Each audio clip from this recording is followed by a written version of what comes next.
It's important to know if tasks have taken place and when those tasks have taken place if you need to be aware of anything. So in this video, I'll show you how to report on the activities taking place in compliance tasks.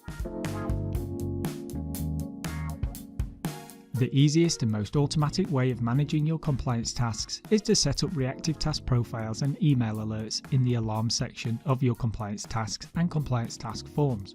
I've covered this all in depth in other videos. This lets you know when things have been done, when things haven't been done, and if an alarm has been triggered, if you need to take further action. If you want to manually review your compliance task, you can look at a few different sections within Compliance Pod.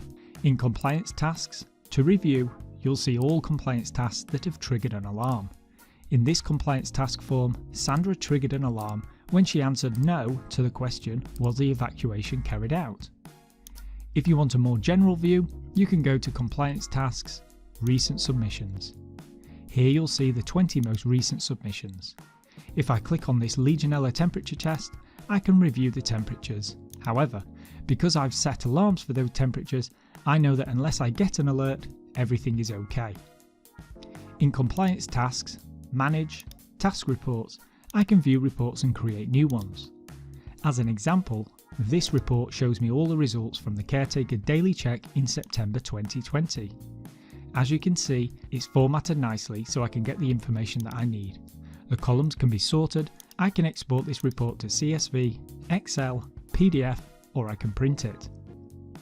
Returning to Compliance Tasks, Manage, Task Reports, we can scroll down to add a new report.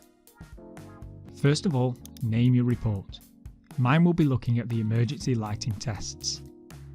The emergency lighting test uses a grid style form. So I want to report on the task form that the emergency light test is completed on. So I select Emergency Lighting Operational Check. Then I want to report on all tasks that took place between these dates. So I can add a static date by adding the first date as the 1st of January 2020 and the second date as the 31st of December 2020. Alternatively, you can use dynamic dates that change as time goes by. Results completed between last month and today will give you all the results from last month to today, whatever last month was and today is. Once you're happy, click Add a Report. Once the report has been saved, we can now configure which columns and information we would like on our report. In Report Fields, you can select which fields of information you need on your report. I need to see all zones within the school. Then we can add the columns that concern each of those fields.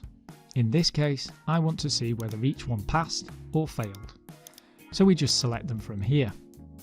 Once you're happy, just click Save and your report is done. We can now request our report and view the results.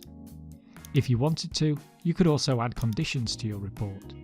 To do that, go back to Task Reports, click on your new report, scroll down, and you'll see the existing criteria and the option to add new criteria. As the emergency lighting test is a grid form, I use the option on the left. Single question forms use the right hand side. I want to see only when Zone A has failed, so from the report on option, I select Zone A and then failed from the next option. Add criteria, and now the report only looks at tasks where Zone A has failed. To add more criteria, just rinse and repeat.